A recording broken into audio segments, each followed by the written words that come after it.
예, 안녕하세요. 박준영 변호사입니다. 예, 이번 시간에는 산재 요양급여 신청서 작성하는 방법, 그래서 산재 요양급여 신청서는 어떻게 작성해야 하는지 같이 알아보는 시간 갖도록 하겠습니다.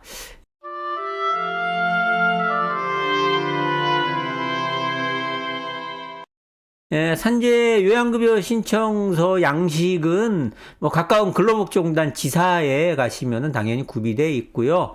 아니면은 근로복지공단 홈페이지에 들어가셔갖고 검색란에 요양급여 신청서 이렇게 쳐서 이렇게 검색 창 이렇게 누르시면은 이렇게 나올 거예요. 그러면 쭉 내려오시다가 자료실란에 보면은 이렇게 요양급여 신청서 플러스 소견서 해갖고 여기 있어요. 그래서 요거 누르시면은 이렇게 들어가요. 그래서 요양급여 신청 별지 제235 서식 요양급여 신청서 및 소견서 양식 란 이렇게 다운을 받으시면은 이렇게 요양급여 신청서를 받아보실 수 있습니다. 이렇게 요양급여 신청서를 다운 받으셔갖고 요거대로 작성을 하시면 돼요. 작성하시는 거는 뭐 크게 어렵지가 않습니다. 여기 보시면은 맨 위에 접수번호란하고 접수일자 처리기간란이 있는데요. 요거는 뭐 재해근로자가 작성할 게 아니고 재해자란부터 작성을 해주시면 돼요. 그래서 재해자란에 성명 한글로 적으시면 되고, 근데 외국인 근로자의 경우에는 외국인 등록증상에 나와 있는 영문으로 해서 영문 대문자로 해갖고 적으셔야 돼요. 그래서 중국 국적 동포분들 있잖아요. 그분들도 당연히 외국인 근로자로 봐야 되거든요. 그래서 그런 분들도 한글 이름 뭐 김철수 이렇게 적으시는 게 아니고 외국인 등록증상에 영문명, 영문 대문자로 이렇게 쓰시면 됩니다. 그 다음에 주민등록번호 적으시면 되고, 외국인 경우에는 이제 외국인 등록번호 이게 뒷자리가 5른가 시작하는 거고 적으시면 되고, 그 다음에 이제 주소 적으시면 됩니다. 주소 같은 경우에는 이제 뭐 주민등록상의 주소 적으시면 되는데, 근데 주민등록상의 주소랑 사시는 주소가 달라서 등기를 받아보시는 주소가 있으면은 그 등기를 받아보시는 주소로 되도록이면은 적으세요. 그래야지 산재 신청하는 거에 대해서 그 결과를 받아보시기 위해서는 그 주소를 되도록이면 적으세요. 이렇게 하시면 되고, 그 다음에 휴대전화, 전화번호 적으시면 되고, 재발생 일시, 사고 난 날, 몇 년, 몇 월, 며칠, 그 다음에 시간도 정확하게 안 적으셔도 돼요. 대략적으로 뭐, 난 12시 정도다. 그럼 12시, 뭐, 대략 생각나는 정도 적으시면 되고, 채용일자는 회사에 취직한 날짜, 취업한 날짜 적으시면 되고, 그 다음에 뭐 출근 시간, 퇴근 시간 이런 거는 뭐 대략적으로 뭐 적으셔도 돼요. 그래서 뭐 9시부터 5시 뭐 이렇게 대략적으로 적으시면 되고, 그 다음에 직종 같은 경우에도 뭐 자기가 일용직이면 일용직, 사무직이면 사무직 이렇게 적으시면 되고, 그 다음에 보험가입자와의 관계, 요거는 뭐 특별하게 해당사항 없는 경우들이 많으실 거예요. 그래서 해당사항 없음, 해당사항 없음, 친인척인 경우에는 뭐 적으시면 되는데, 거의 다가 뭐 둘 다 해당 사항 없음에 체크하시면 되고, 근데 근로자 유형 관련해 갖고 이제 요게 좀 많이 변했어요. 그래서 요게 새롭게 기재사항이 늘어났는데, 보통 이제 근로자에다가 이렇게 체크를 하시면 돼요. 그래서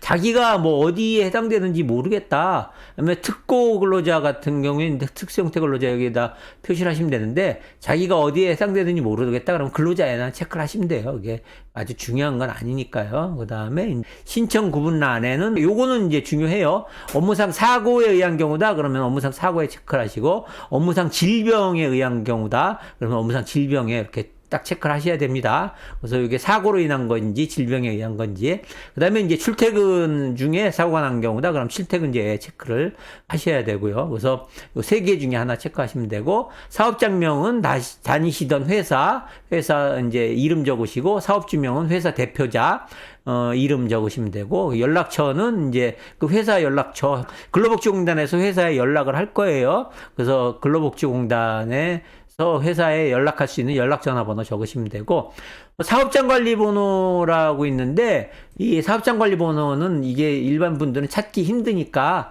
모르시겠다 하면은 이건 작성 안 하셔도 돼요. 그 다음에 이제 사업장 주소는 그 회사 주소, 그 다음에 이제 재발생 경우 같은 경우에는 업무상 사고에 의한 경우에는 그 볼펜으로 여기에다가 그 육하 원칙에 맞춰서 언제 어디서 어떻게 무엇을 하다가 어떻게 사고가 났다, 요 정도만 이렇게 적으시면 돼요. 근데 업무상 질병 같은 경우에는 그렇게 적으셔서는 안 되고, 질병의 발생 경위서부터 해갖고 별도로 A4 용지 빼서 따로 작성을 하셔야 돼요. 그래서 업무상 사고에 의한 산재라면은 본인이 이렇게 작성을 하셔도 되는데, 업무상 질병에 의한 경우에는 되도록이면 공인노무사나 변호사한테 맡기시는 게 나아요. 왜냐하면 업무상 질병은 인정받기도 쉽지 않고 재해 발생 경에 작성하는 것도 쉽지가 않기 때문에, 그래서 오늘은 설명드리는 것은 업무상 사고를 기준으로 해서 설명드린다, 이렇게 알고 계시면 될 것 같아요. 그래서 업무상 사고의 경우 대략적으로 이제 육하 원칙에 맞춰서 대략 쓰시면 돼요.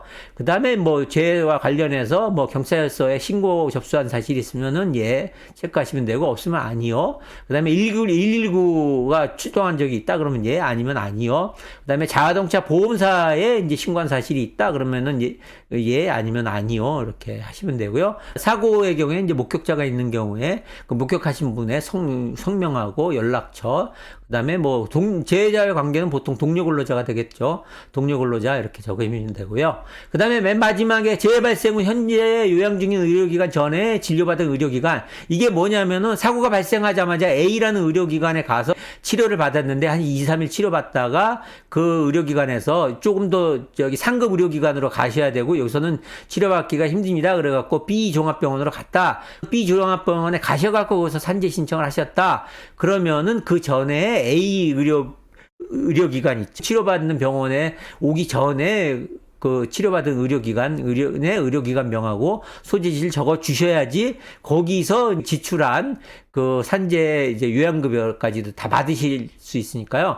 반드시 잊지 말고 작성을 해 주시고요. 그 다음에 요양급여 신청 의료기관 대행 제출 위임장. 이게 뭐냐면은 요거 요양급여 신청서 같은 경우에는 이제 재해근로자가 직접 작성해서 제출해도 되는데, 치료받으시는 병원에 원무과 가셔갖고 요양급여 신청서 좀 작성해서 제출해 주세요. 그러면은 보통 정형외과 같은 경우에는 원무과에 산재 담당 직원이 있어서 그 의료기관에서 대신 이런 거 다 작성해 갖고 이제 제출을 해줘요.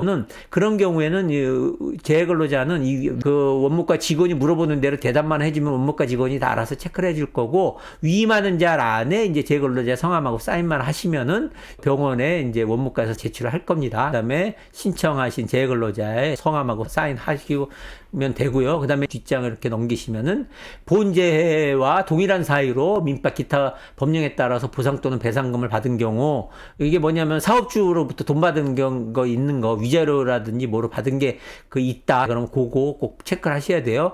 체크 안 하시면 부정수급으로 불이익을 받을 수 있어요. 그래서 그런 보상이나 배상금을 수령한 경우에 수령 일자량, 수령 금액, 지급한 자, 이게 사업주면 사업주 이름 이렇게 해서 하시면 되고요. 첨부 서류에는 판결문이나 영수증 같은 거 이렇게 첨부를 하시면 됩니다. 그래서 그렇게 하시고, 그 다음에 뭐 개인정보 수집 이용 및 제3자 제공 동의 관련해서는 뭐 읽어보시고, 뭐 다 동의함이라고 체크를 하시면 될 거고요.